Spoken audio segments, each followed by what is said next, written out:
What's up, everybody, and welcome to Enjoying the Review. I'm your host, Incomparable Zach Jones, joined as always by the phenomenal Ajay Singh.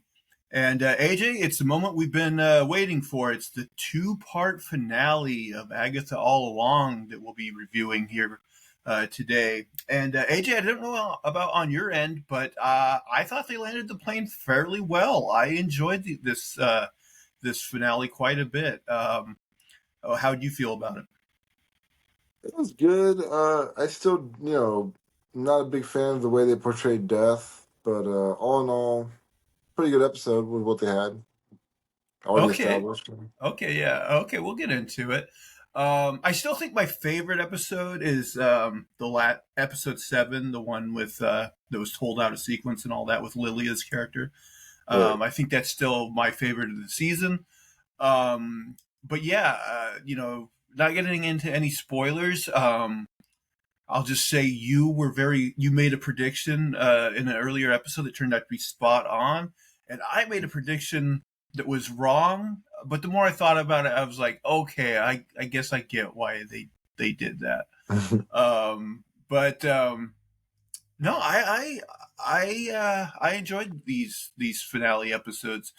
So AJ, before we get into spoilers, what is your overall score for this series on a scale of 1 to 10?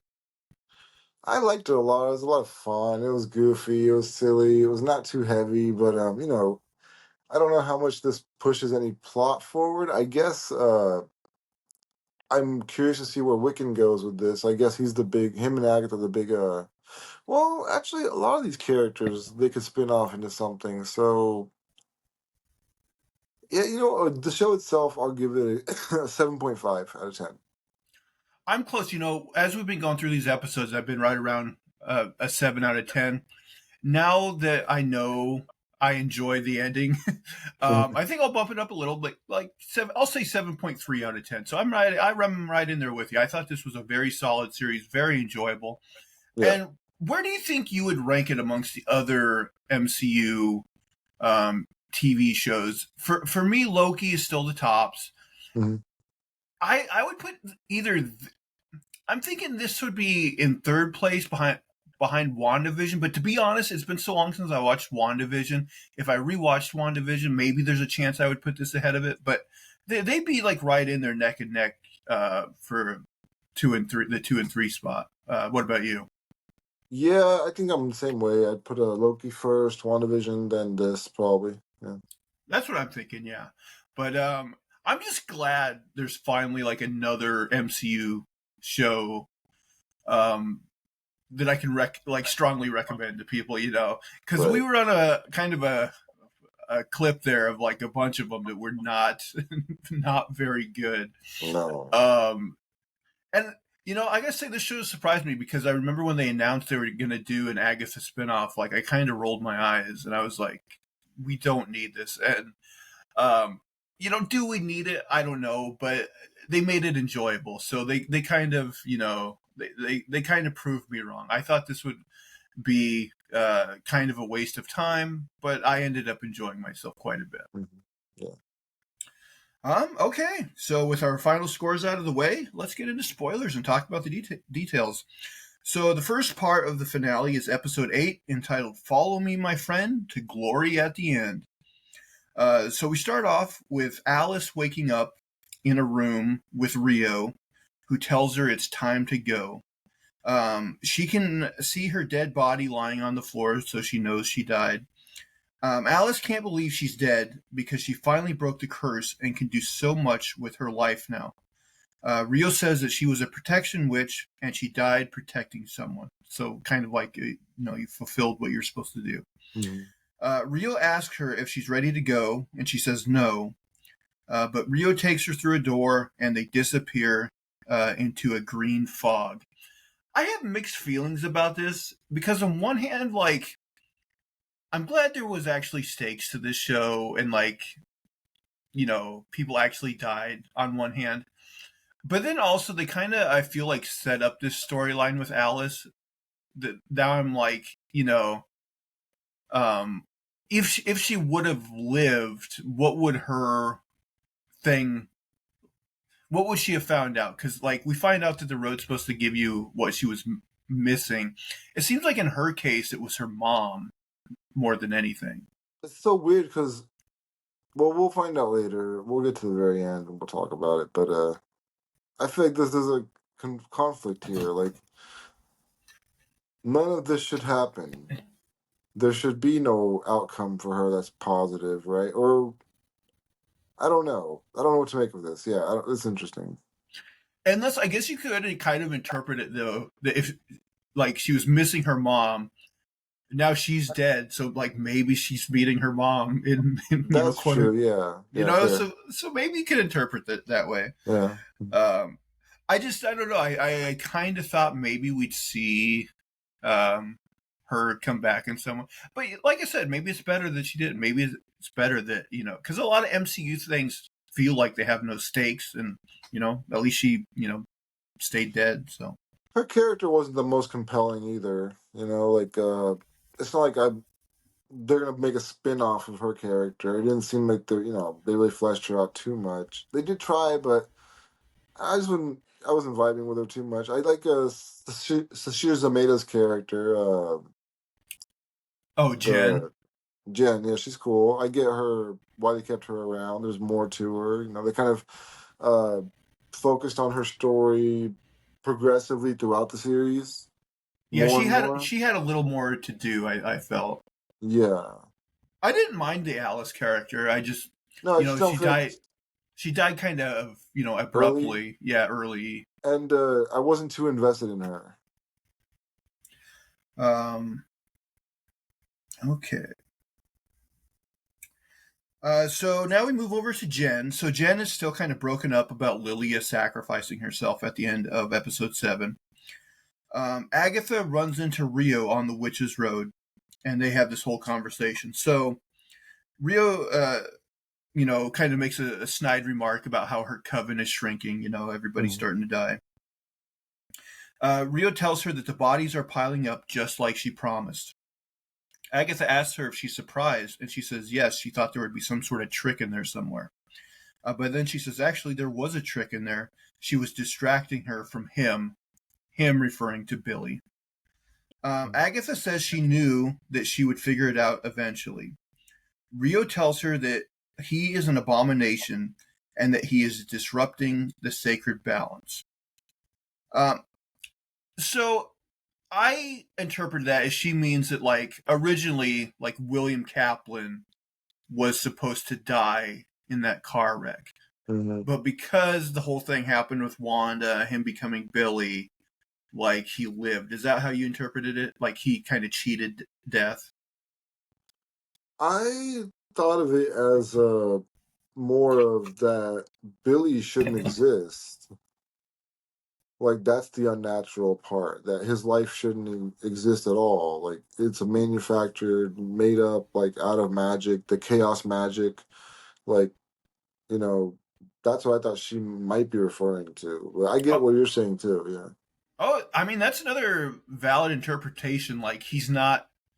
Uh, he's basically like kind of a fake entity, like brought to Like, life. Like he's not a yeah. real person almost. Yeah. Okay. Agatha pretends that she doesn't care about Billy, but Rio can see through her. Rio says that in the past she gave Agatha special treatment, but Agatha says she gave her nothing and that she took from her. We'll find out what that means in the next part of the finale. Rio asks her why she let the others think what they think about her and Nikki. And Agatha says because the truth is too awful. Now, in the final episode, like we're gonna find out the whole backstory there. And like, yes, she did do awful things, but like the truth is like she still like loved her son, and like the story of them isn't all that terrible, I wouldn't say, besides what she did. She thought she had to do to survive. I guess she did a lot of bad things, but I don't know. Yeah, I interpreted that differently too. Like I thought Okay. she meant like the truth is too awful in the sense that she would rather hear lies, which may make her sound worse, rather than reliving the truth, and actually telling people and having it out there and, having to deal with it over and over again. That's actually probably a better interpretation. It's just like so painful. She would rather hear the lies than actually like remember the truth. Yeah. Okay. Jen tells Billy that Lilia sacrificed herself for them. Jen refers to Rio as a green witch with a capital G. She says that green craft is about the cycle of all living things, growth and decay in constant flow. Rio says that what Billy wants from the road is a violation. Rio says that his brother isn't out there, not yet anyway. I mean, that line's weird to me because it does foreshadow like something that's going to happen. Yeah. But it's not like she should really, I don't know, suspect that he can do that necessarily. I don't know. Mm. She says that the son of the Scarlet Witch stole a second life. She says that she can't let him do the same for his twin, and she has to take him.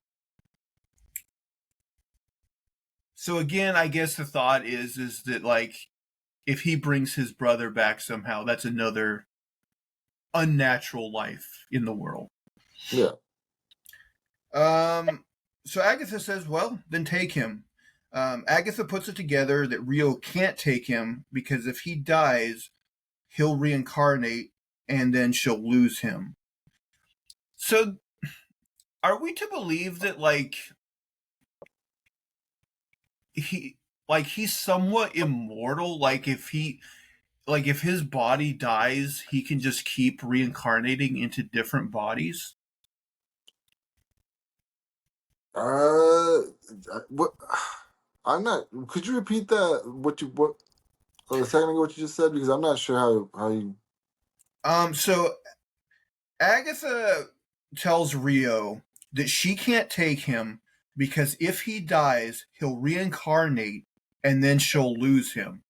So, like, I don't know if we're like, because we know that he essentially, I guess, did this once, Hmm. but like, are we to believe that he could potentially like just keep doing it? Like, if he gets killed, like his soul will just find another body to go into, and I mean, I guess that's why he exists in the first place.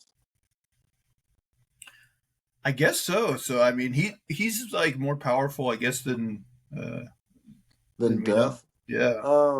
So then what's the point of Rio trying to take him or whatever? Well, so Agatha's next line is that um, Rio needs Billy to turn himself in. So like Agatha's making this supposed deal saying she can arrange that and give Rio Billy if she agrees to let her go. Oh, So so not necessarily kill him. Maybe she wants to keep him locked away somewhere or something. yeah, I don't know how that would work exactly. Like Billy agrees to like if he actually agrees to let Rio like take his spirit, then I guess he wouldn't reincarnate and Right, it right. would That bring makes sense. balance. Yeah. Yeah. Rio tells Agatha that you're gonna die eventually anyway, but Agatha says that she wants Rio to stop pursuing her and making her life hell, and says when she finally does die a long, long time from now, she doesn't want to see Rio's face. Rio agrees to the deal, although we do like see some seemingly sadness on Rio's part. Like, even though she is terrible to Agatha frequently, we still kind of get the sense that like she is on some level still in love with her, and like Mm, doesn't um like that Agatha like hates her essentially. yeah. So she takes out a knife and she basically like slices a hole in the background and walks through it, which I thought was okay, but it kind of made it look cheap. I thought like it was like, oh, this is definitely a set, and she just ripped a hole Yeah. in the back of the set. I thought it Right. made it look kind of cheap in my opinion. For sure. For sure. Yeah. Um, So Billy and Jen wonder about how Rio and Agatha met. Billy says that it's proof that Agatha has feelings. And then Agatha overhears Billy say that she will always be a covenless witch, and she angrily tells him that it's time to finish the road. Agatha says that there is only one trial left. Billy says that without a green witch, they are back to square one. Agatha tells Jen that there's plenty of overlap between Earth and potions. She also tells Jen that she's surprised she made it this far. Right after that, Agatha trips over her shoes and realizes that she is back at the beginning of the Witch's Road. Agatha argues with the other two about what they should do now. Agatha says they should walk the road again, but Jen refuses. Billy says they took off their shoes for respect for the road, but then says screw the road and puts his shoes back on. Okay, so I'm going to skip to the end of this episode real quick.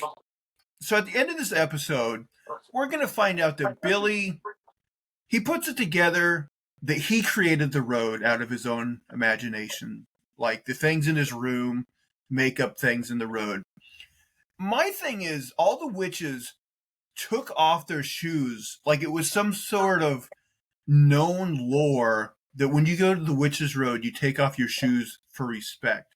But how would they have all thought that if he created the whole thing? Well, no, like, so it turns out that Agatha created the lore, but the lore was something she created, but he clung on to the lore, heard about it, and with his powers, he manifested it. So the rules were essentially established by Agatha when she made up this fairy tale about the road to do what she did essentially to those other witches. Okay. But yeah, that's just Okay. what he believed and created. Okay, that makes more sense. I never heard them like reference that before they did it. So it was like, did I miss something, or Oh, did, the whole thing about the shoes and well, stuff? it So would be strange if he didn't know about it and it still manifested. That would be odd because how can you yeah, manifest something you don't know, right? Yeah. right. So I guess we just have to assume that that is part of the lore that Agatha made up or whatever. Right. So yeah, he says screw the road and he puts his shoes back on, and that transports him inside a body bag, which he unzips to get out of. And he finds himself looking in like a morgue looking room. And soon Agatha and Jen show up in the same way, also in body bags. Mhm. Agatha says they appear to be in a version of her basement. Jen notices that the lights on the ceiling are grow lights. She wonders if they are supposed to grow something there, but Agatha says there is no soil or water. Agatha notices that they have their personal effects included inside the body bags. Agatha puts on the pendant from the first episode. Billy finds his journal, but it's basically like unreadable, and he says it's worthless, and then he throws it down, and like all the like morgue like caskets like disappear. But like they didn't explain that. Like, why do you think his journal at that point was like unreadable?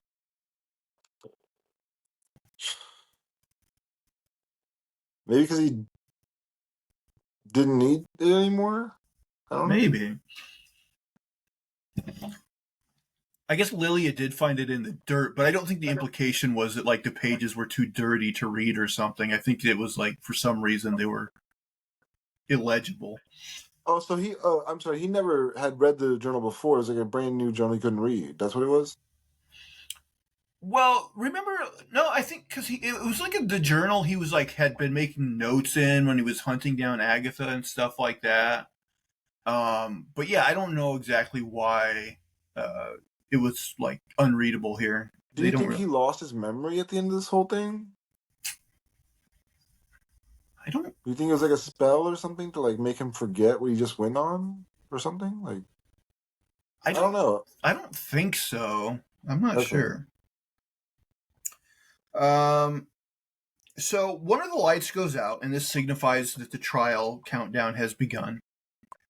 So Jen is determined to save Agatha and Billy since Alice and Lilia both died.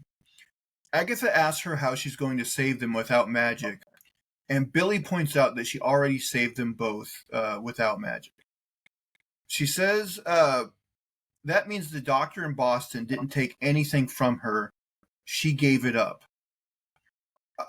So remember that one episode where we saw, like, I guess it was the episode where they were poisoned, and she had that vision of like that guy, and they never fully explained it in that episode. We were just like, oh, she had a confrontation with some guy. Yeah. And they still don't really explain it here. It says like he was a doctor in Boston, and somehow she thought he bound her, and that took away her power for like 100 years. And the whole Anyway, thing is weird. The whole thing, like, we're about to find out what happened, but like, how does that line up then? What exactly? What, I don't. She was in that place. She did a different thing. How did? I don't understand. I don't either. We'll talk about it. Yeah. Right. So yeah. So Agatha starts acting weird, and Jen puts it together that Agatha is actually the one that bound her. Agatha says she used to put spells on people for money, and didn't realize that she did that to Jen. And Jen's like freaking out and like you left me like this for 100 years. Like, I don't know if we're meant to believe that like Agatha altered her appearance and was actually that doctor. But, and then No, I don't think that's the case. She would have definitely remembered doing that to Jen. There's no way she wouldn't remember doing that. Like, well, I didn't know if she was being truthful there, that she actually. Well, why would she offer up the information if she hadn't just had like an epiphany that she, I took it as more as like she was saying she was like such a scumbag and did it to so many people that like Jen didn't like stick out to her in her mind, you know. But I mean, I don't know. But to start the journey, she recognized Jen. Like, she knew Jen. She met Jen. She seeked her out, didn't she? Like,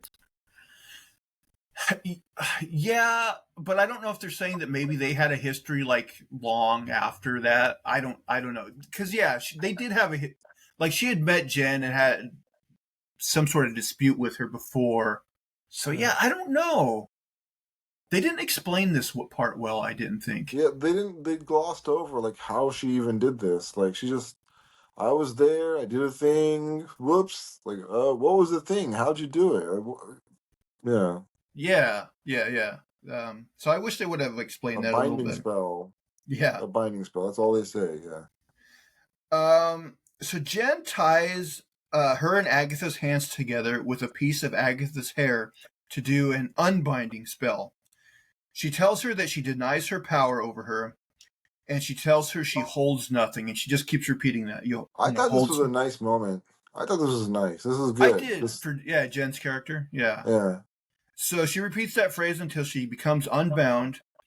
She gets her magic back, and she cries tears of joy. So yeah, I did think this was a good moment by Sasheer Zamata. Yeah.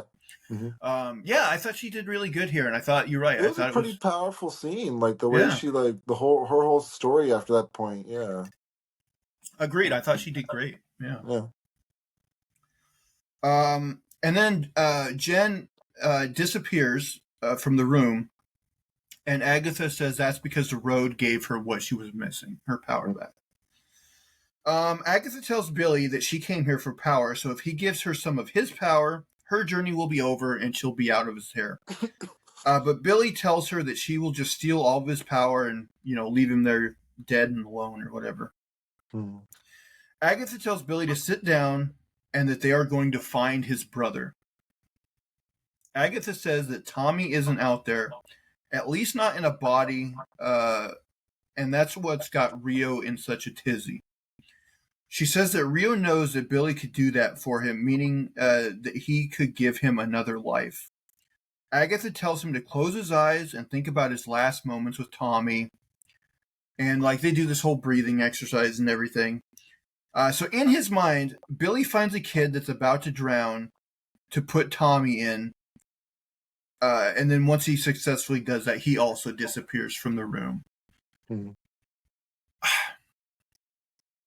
I don't know what we're supposed to think about this either, because I guess Tommy's a speedster, so even if he was put into a drowning body, I guess his powers could kick in and save him.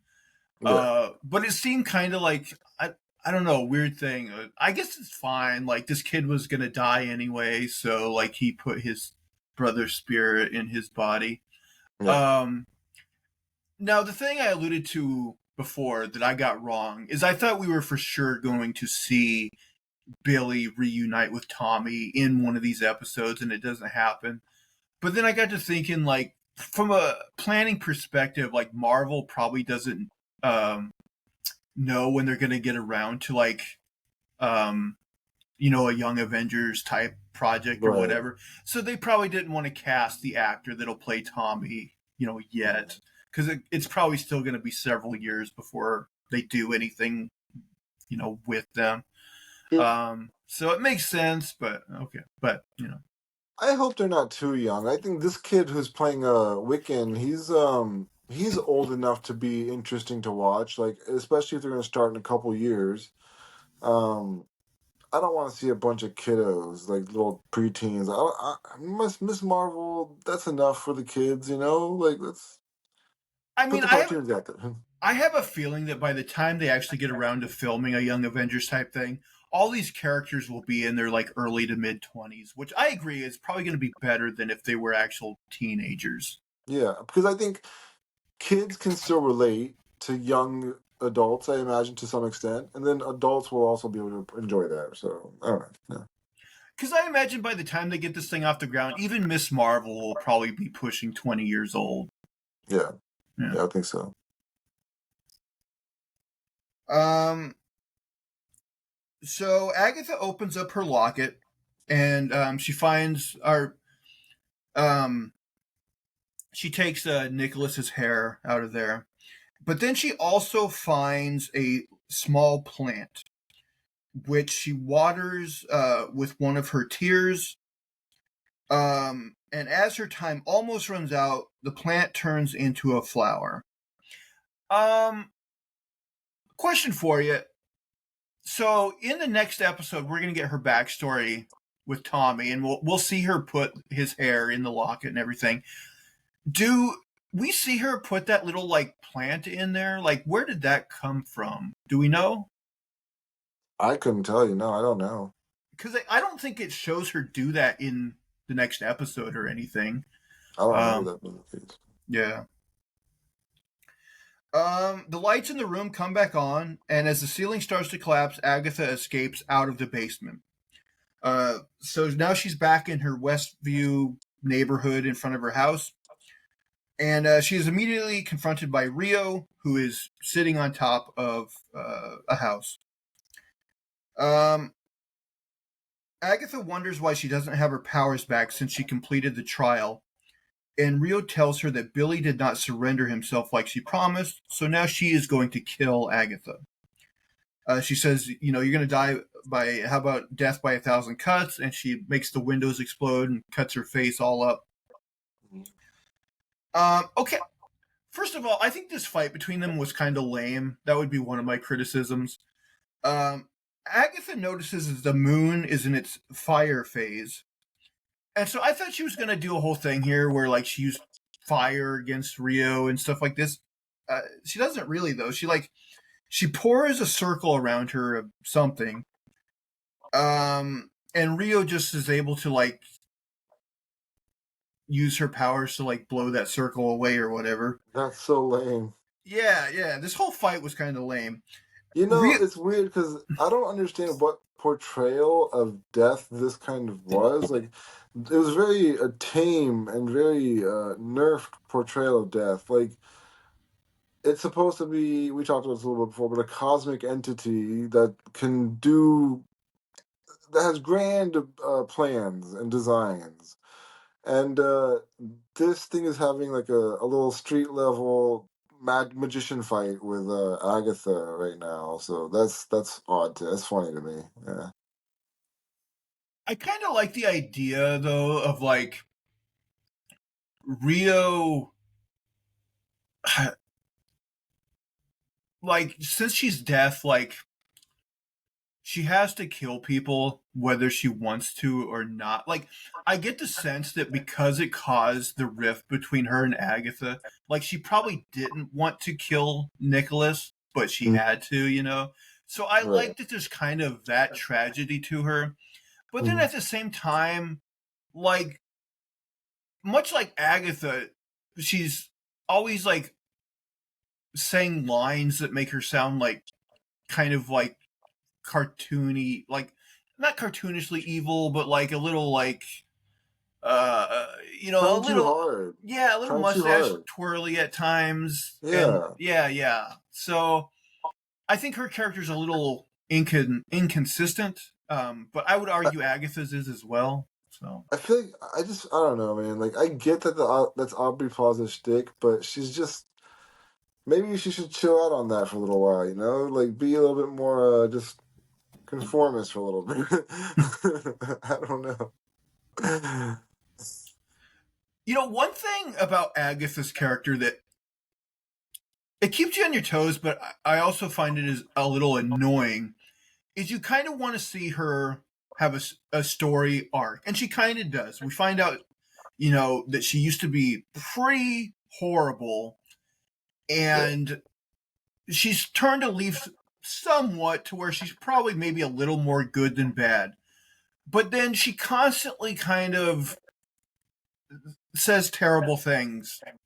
She always like goes back to saying like really terrible things to Billy and things, and you just kind of want her to be like have a story arc already, become generally a better Yeah, she's person. like bipolar. Well, not really though, Yes, but like she just goes back and forth, and it's on a dime. Like at the same moment, she'll be like, "I feel feelings," and then she'll be like, "I don't feel no feelings," and it's like, what? yeah. That's the thing. Yeah, I find her the way she's written jarring at times, where I'm Yeah, like, maybe have her say things that are kind of bad, but like have a sense of levity to them, to where you're not like, oh, like she just said something really offensive. Like, be yeah, like, she said something bad, but it was tongue in cheek. You know what I mean? right. Yeah, Like we don't know if she really meant it or not. yeah. Um, so Rio calls her a coward. So she remembers Lilia's advice to hit the deck, which she does, and that saves her from getting hit by a kitchen sink. Again, I thought this was super lame.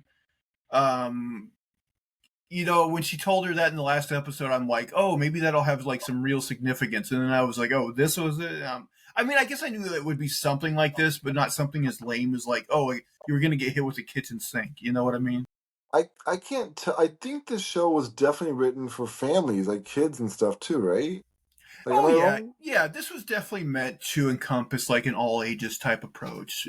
So, like, you think kids could follow this storyline? Um, I think when I was a kid, I would have been pretty confused by the last episode being told out of order. Like, I Mhm. don't think I would have totally understood that as a kid. Yeah.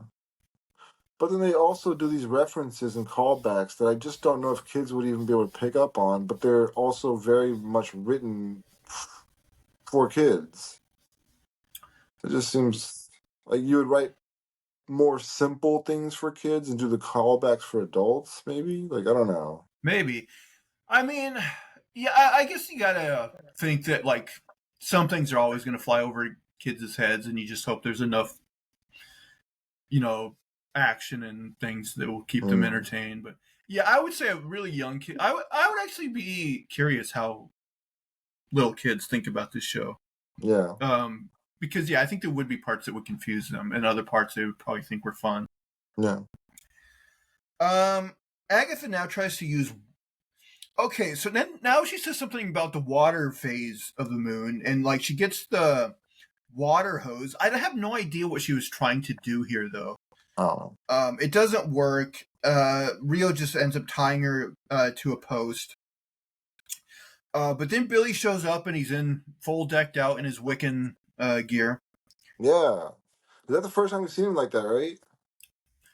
I think so. We briefly saw the head crown when he was first like Oh, used his right. powers, but I don't think we saw him actually all decked out in the suit like right here. Right.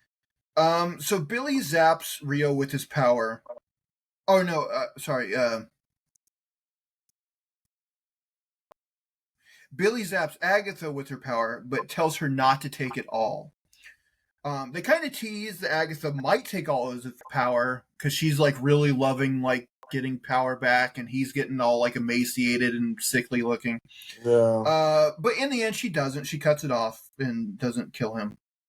So, this is where I get like very technical. Is I have to know what the stats are here.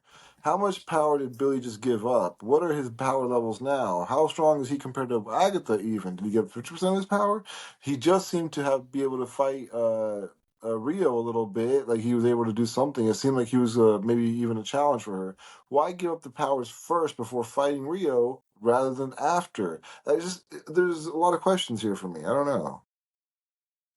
Yeah, same. And the other thing is like that I don't completely know is like, is he giving that power up forever, or is it like a battery thing where he's run down now, but as long as he lives, he'll generate back up to 100%? And I if yeah, she passes away, does that power go back to him? Like, what's the deal here? that's a good question because like we'll find out. Like she is going to die, and like does that power transfer back to him? It's a good question. I Yeah. mean, but it seems like just as once she like cuts off like stealing his power, like he gets back to normal seemingly pretty quickly. So I don't know exactly how it Mhm. works. It's kind of ill defined, to be honest. Mhm. Um, so Rio tells them that one of them has to stay with her and one of them can go free. Then she throws Billy through a shed, and her and Agatha continue to fight. Rio knocks down Agatha, and then Billy knocks her through a house. Agatha tells Billy that this is futile and that they cannot fight death. Agatha tells him that it should be her. She tells Billy that he is not bad, and he says that neither is she. Billy tells Rio that he will go with her, and Agatha just agrees and tells her to take Billy as promised. So Billy is surprised by her betrayal, and she says, "What can I say? I am a covenless witch." Um, Billy telepathically asks Agatha if this is how Nicholas died. Um, and after she hears that, Agatha kisses Rio, which causes her to die. Now, my question here is, do you think Agatha was always going to come back and kill Rio? Or do you think it took that line of Billy talking to her for her to decide to do the right thing? I would have liked it if he hadn't had to say anything and that it was just kind of like up in the air, like he was kind of like, what's going to happen here? But at the same time, I do get that if you were in that position, you would do whatever it took to survive. And especially if you were betrayed, you'd say to that person, something. So in both ways makes sense. I just feel like it takes away from Agatha's redemption because she didn't. It feels like she didn't really do that on her own. Like he had to say like, "Is this what you did? To your own kid? Like what happened to him then?" And Right. then she had to like piece things together and have that epiphany. But it was like she didn't really have that journey on her own. Somebody else had to like put the thing together for her, and then she was like, "Oh yeah, that okay. Now I'll have the turn." Like just I don't know. I agree. I would have liked it a lot better if they would have actually teased like Rio is about to kill Billy, and then out of nowhere Agatha does return by Yeah, her own volition and does it. yeah. But yeah, she kisses her, causes her to die. Her body sinks into the ground, and flowers immediately grow out of it. Billy picks up her locket, and Rio tells him that he may go. Billy returns home, and his parents say that he has been gone for 24 hours. Which this is another thing is like I guess we had no real sense of time when they're on the road. Like it's one of those things where like maybe time passes more slowly Mhm. in the witches in that realm or whatever. Yeah. Because it seems like it would have been more than 24 hours, but apparently not. Well, I mean, I'll give them the benefit of the doubt on that one. It's a whole magical thing Right, construct that he made up. Like we don't know how anything works in there. right. Billy looks at the objects around his room and he realizes that he conjured the witch's road. Like, he sees the Wicked Witch of the West figure, he sees the Ouija board, a whole bunch of stuff that we saw on the witch's road. Mm-hmm. The episode ends with something off screen. He sees something off screen and it freaks him out. And that's how it ends. Yeah. Okay, so episode 9, entitled Maiden Mother Crone. So here is where we're going to get Agatha's kind of backstory and her story with her son. So we open with Agatha in the year 1750. She's pregnant and she starts to go into labor in the woods. But then she sees Rio and she realizes that Rio is there to kill her unborn son. Mm-hmm. Agatha tells her that if she kills her son, she will hate her forever. Rio tells her that she can offer her time, and Agatha, says like how much, but she never answers her, and she just disappears. My one thing with this, well, a couple things, is I would have actually liked to have seen how Agatha and Rio met and fell in love, because I think that would have added to the drama of when this moment happens. Yeah, and also, whose child is that? Well, she actually has a line here in a minute that I think kind of explains it. Okay. But my thinking of is if they would have went back a little further. First of all, it's just interesting, like how do you encounter death? How do you fall in love with death? It sounds like an interesting story, right? Yeah. But then I think it would add it to the how dramatic this is if like we're invested in them as a couple, we really like them as a couple, and then like Rio, like with her power, senses that, oh no, I have to kill this kid, and like she doesn't want to do it, but she has to do it because it's just part of who she is. Yeah. And then like she gets this line that Agatha's gonna hate her forever. I just felt we would have felt more in that scene if we could have got more of their backstory. Yeah. I agree. For sure. Yeah. And I'm still curious about it. Are they gonna make a season 2? Like, what's the plan here? Do we know? No, they haven't. I mean, they haven't announced it. If this did well, I could maybe see them do something, but I don't know. I mean, would it make sense to do, especially with how this ends, to do like a straight up like Agatha season 2? I think it would just make more sense to have these characters show up in different things, in my opinion. I agree, but then why not share that information? Why keep that? Why not? Like, that obviously people are gonna be curious about how Death and her met. I don't know. It just seems like something that people would love to see on screen, and they didn't do it. Yeah, I didn't know if maybe it's a time thing where they just like maybe wanted to do it and they're like, we can't find an organic spot to fit it in, or maybe they liked the mystery, or maybe they just didn't think they could come up with something compelling enough. But I don't know. I would have liked to seen it personally. Yeah, maybe sometimes you just leave it to the person's imagination, the viewer's imagination. How'd they meet? Who knows? So she gives birth, and she says, I said no spell, I gave no incantation. You are made from scratch. And so I think the implication is that her child, there is no father. She magically conjured him, I think. Yeah. Well, I don't know. She says she made no spell, no incantation. That was just magic. But like saying that he was made from scratch doesn't imply that there's a father. So I don't actually know. It's still a bit of a mystery. Well, I mean, you can still say made from scratch if there is a father, essentially. Like if you're saying like no magic was used. I mean, right? that could like, be. Maybe that's what she means by made from scratch. Yeah, possibly. Um, and also, it's like her and Rio were in love. So did Rio like approve That's what I'm wondering. of Was this Rio the baby? father? Yeah. Yeah, yeah. I guess we don't know. Maybe Mephisto that never comes up again. Maybe Well, like he's maybe Rio was like, well, I can't have a child in this world, so you can spend time with that child, but I have to take it away or something. I don't know. yeah. It's interesting. Um, so Agatha, with the baby in hand, cons some witches into helping her, and then kills them and steals their power. 6 years later, Nicholas lures some witches inside Agatha's cabin, where she also steals their power and kills them.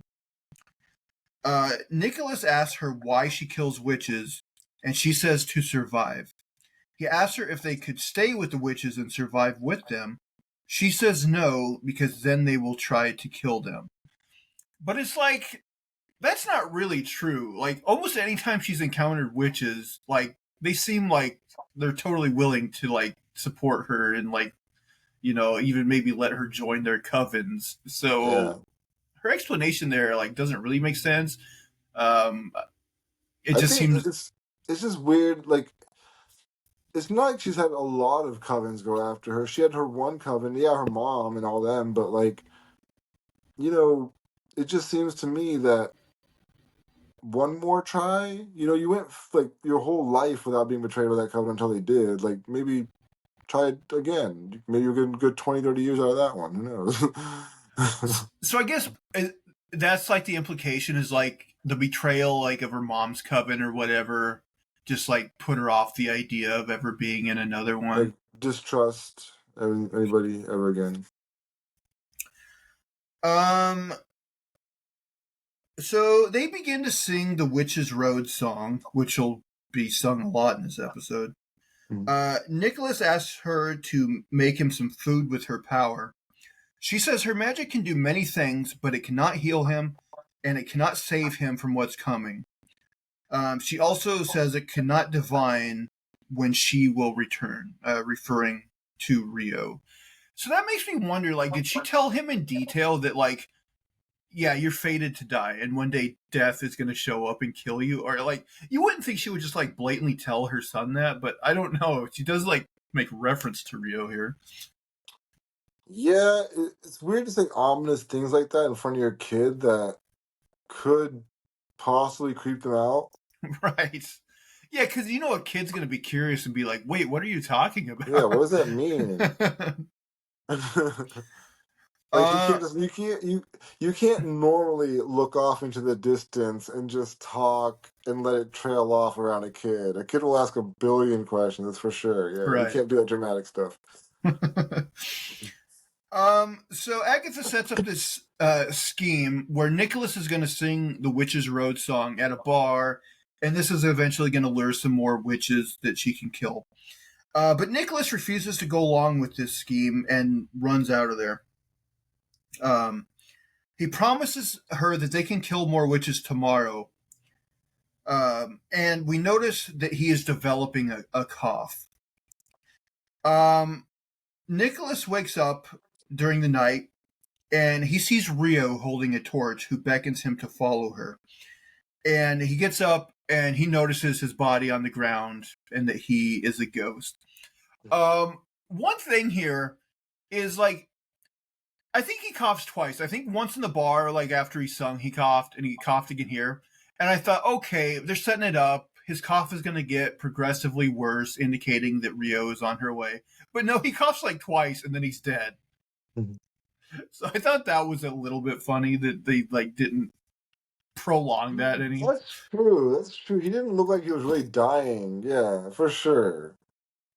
Yeah, I thought it was going to go on a little longer. He would get a little sicker, cough a little more. No, he coughs like twice, and then she shows up and kills. He's dead. I appreciate it being quick, but it was surprising too at the same time. Yeah, it was a little funny.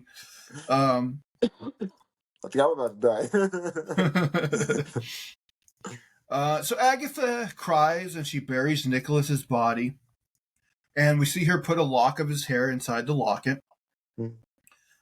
Soon after, Agatha is confronted by another witch that heard the Witch's Road song and thought Agatha may know the way to the Witch's Road. So Agatha agrees to show her the way to the road, but she says she'll need a coven. So she gathers a coven of witches, and she tricks them all into zapping her with their power so she can steal it and kill them. And we see her repeat this process over and over again, becoming more and more powerful throughout the centuries. We get like a montage of her doing this. And we find out that when the road appeared in episode 2, that it was indeed the first time it ever appeared. So you were completely right with this prediction. You predicted a couple episodes ago that she was never actually on the Witch's Road before. And you were right. This was just a whole ruse to kill the witches and steal their power. This made me think, though. So I guess we'll get to it by the end anyway. So the mom from that 70s show, she never shows back up. Like, she is dead. Yeah. And I guess Agatha really just used her because the other witches wouldn't have like started the whole singing the song to make the road if they didn't have who they thought was a green witch, I guess. Yeah. But then, like, if Agatha just did what she normally did, she would have just, like, killed all the women, and then the mom from that 70s show would have still been there, right? Because she's not a witch. I think at some point she tried to get them all to focus their powers on her, and they like didn't do it, right? Isn't that a thing? Like, I think she was, like, chastising them and trying to get them to do it. yeah. But then, like, the road actually appeared, and so it kind of, like, stopped her from doing it.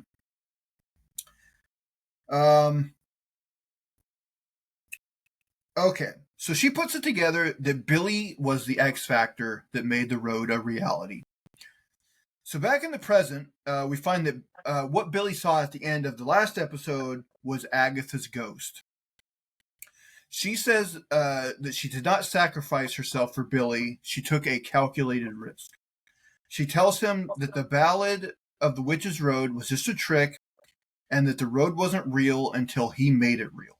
Yeah. Billy starts to freak out because if he made the road, he's responsible for the others dying.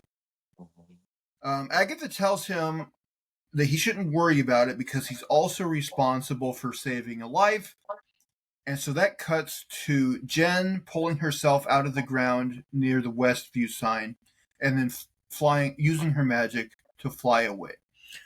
But the implication there is that Billy saved Jen's life. Is that true? Well, I think it means in the sense that Billy helped her realize, that she had her powers and, helped her like kind of recover who she was, helped her get her powers back from Agatha and like, all that stuff. So her journey, he saved her in that way. Yeah, I guess so. In a way, the whole Witch's Road journey kind of helped Jen the most. Yeah. Yeah. Okay. Yeah. Also, I thought it was weird that like when she disappeared from the room, after she got her power back, that like it wouldn't have just like brought her somewhere safe. It like she was like still trapped underground, which I thought was kind of like a weird thing, A lateral move, yeah. Yeah, exactly. Agatha tells Billy that if he wants to be a witch, he better get used to this feeling. And he says he'll never get used to this, which I feel is a version of a conversation that they've had like in multiple episodes, like similar things where she's like, "Oh, yeah, you're a real witch now. That means you're gonna have to do bad things." And he's like, "Oh, I won't do bad things." Haven't they have that similar dialogue before? They did, yeah. Yeah. And she says, "We'll see." So Billy goes into Agatha's basement and sees the door to the road. Agatha tells Billy that he has something of hers, referring to the locket, and she tells him to give it to her and she'll be on her way. Billy draws a pentagram over the door and surrounds it by candles, which he lights with his mind. Billy conjures his notebook, and then he This was takes. weird. This was weird, this whole thing. I thought so too, kind of.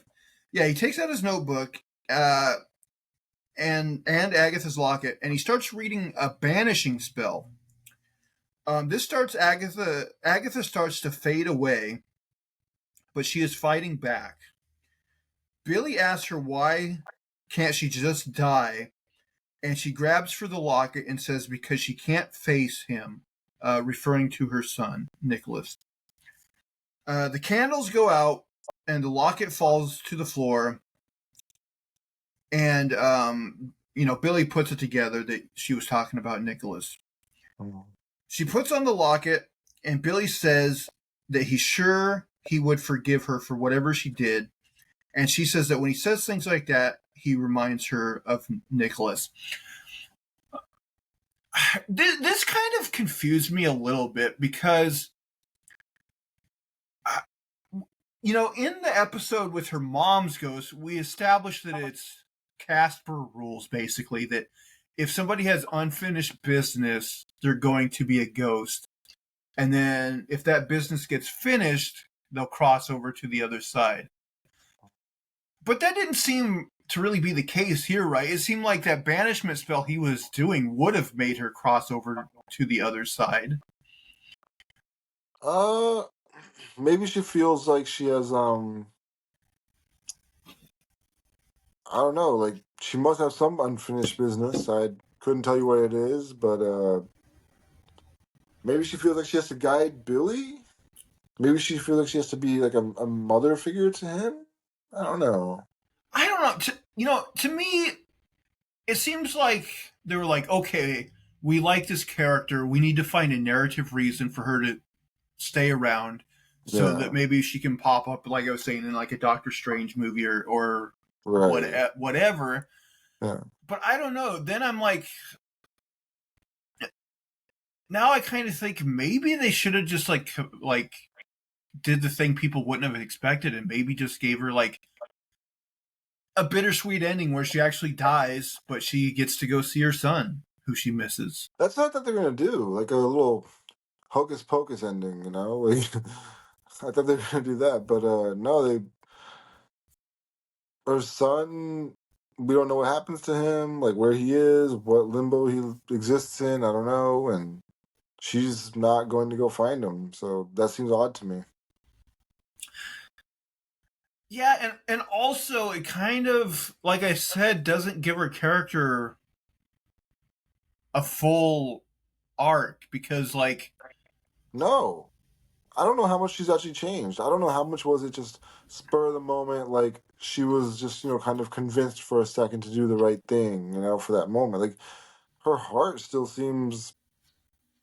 I couldn't tell you. I don't think it's redeemed. yeah, and like I didn't write down like every line she said in their little back and forth there, but she was saying like terrible things to Billy, like I was referencing earlier, where it's like they weren't tongue in cheek things really. They were like actual like offensive, insulting things, and like Yeah, it does make her seem bipolar where we kind of want to go like, oh, like she's still Agatha, but like she's learned her lesson and she's more or less good.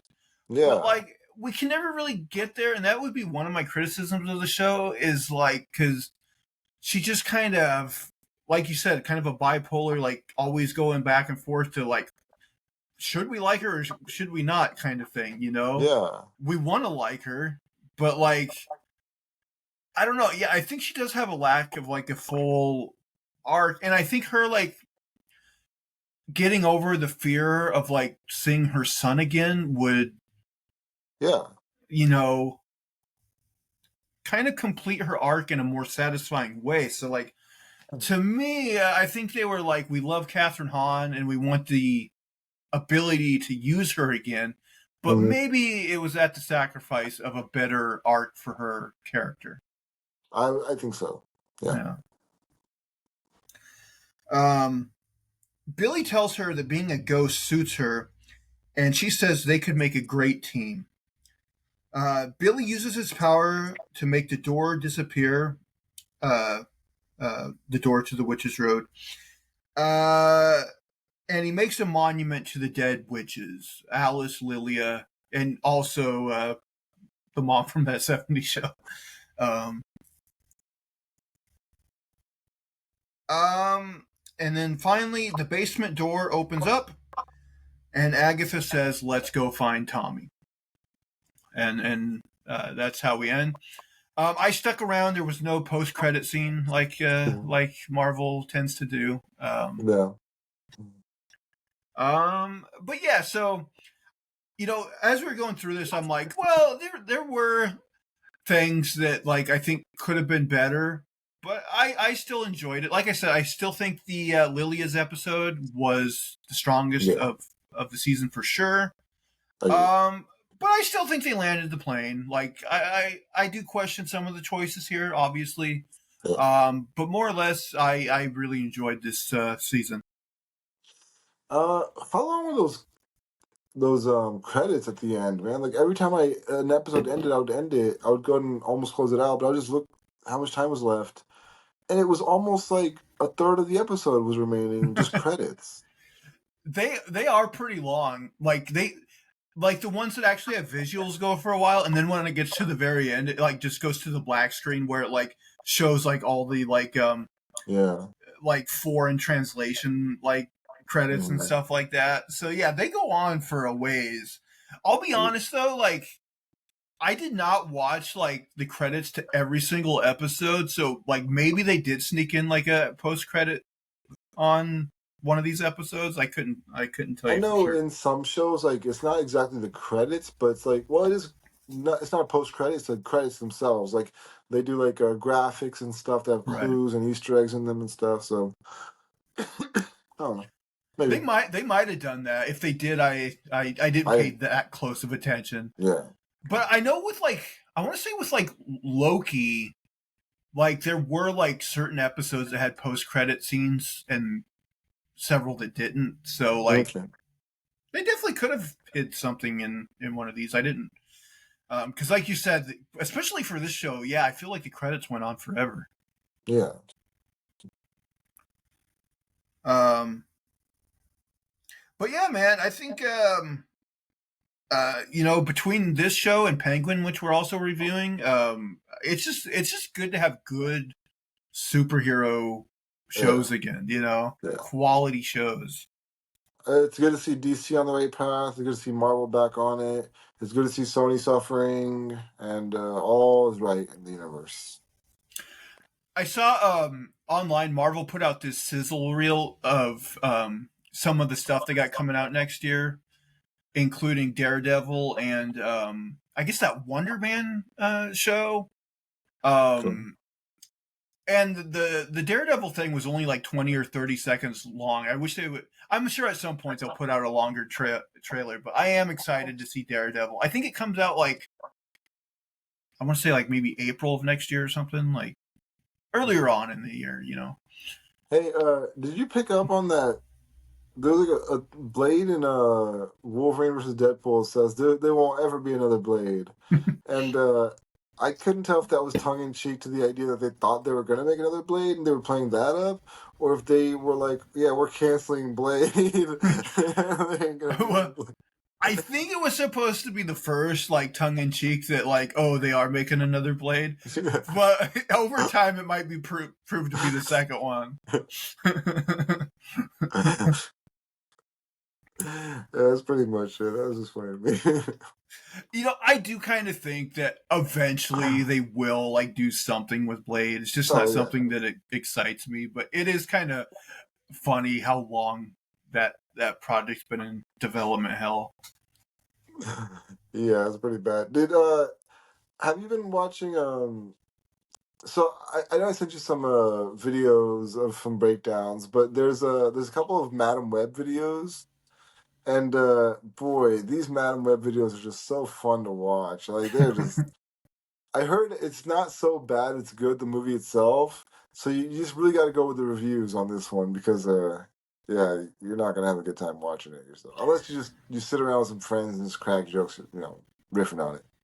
Yeah, I listened to like the How Did This Get Made on Madam Web and Oh, they stuff. had one. They did, yeah. Oh, okay. Um, Everyone's done it then, yeah. and I don't think they actually like hated it, um, but yeah, it's not something I have any interest Bro, in seeing. after all this panning that Marvel's going through, they still got to release Kraven the Hunter. This is like if somebody missed 30 shots in a row in a game of basketball, but they still had to take the last shot of the game.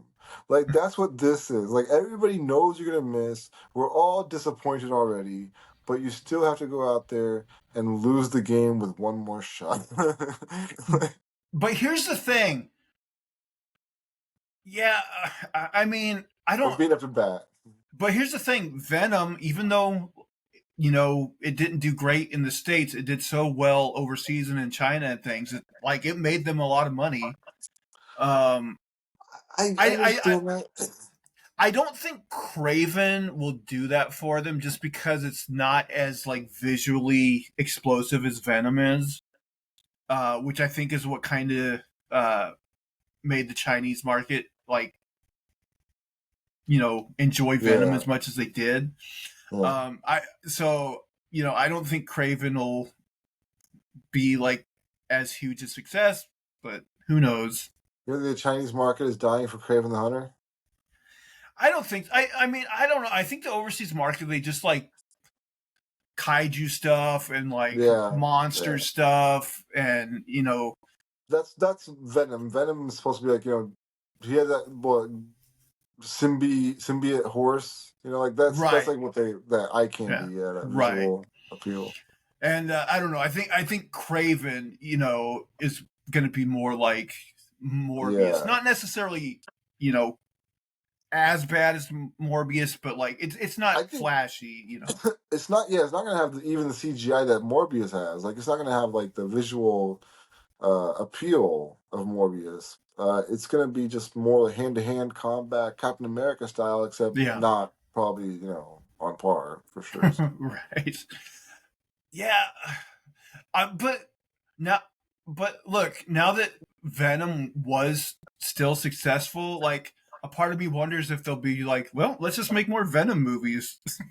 Bro, that's hilarious. What if there's just like a continuous, like forever, like the Sony verse, where it's just like bad movies, and we all acknowledge, like we're all just like, oh, that's the Sony verse. They're making money off bad movies, but there's Marvel and DC, which everybody actually watches in America. Like that's so weird to me that Sony's just like, yep, this is our brand. We're making bad movies that other people watch around the world. You can watch them or not. It And is they're very American weird. Yeah. characters. They're American characters. That's the weird thing. Like they were made here, but they're gonna take them elsewhere and make them more successful there and hit on them here. Like make them hated where they're from. Like take away the spirit of the character essentially. The only thing Sony has handled well are those animated Spider Verse movies. Yeah, Those are really good and right. still made by Sony. But man, these live action non Spider Man villain Look, movies are just I ugh. watched a Screen Rant video that went in on this last movie. Like they really like just kind of let loose and just said what it was. Like this has been a cash grab. Sony's been very disingenuous. Um, they haven't been very good at.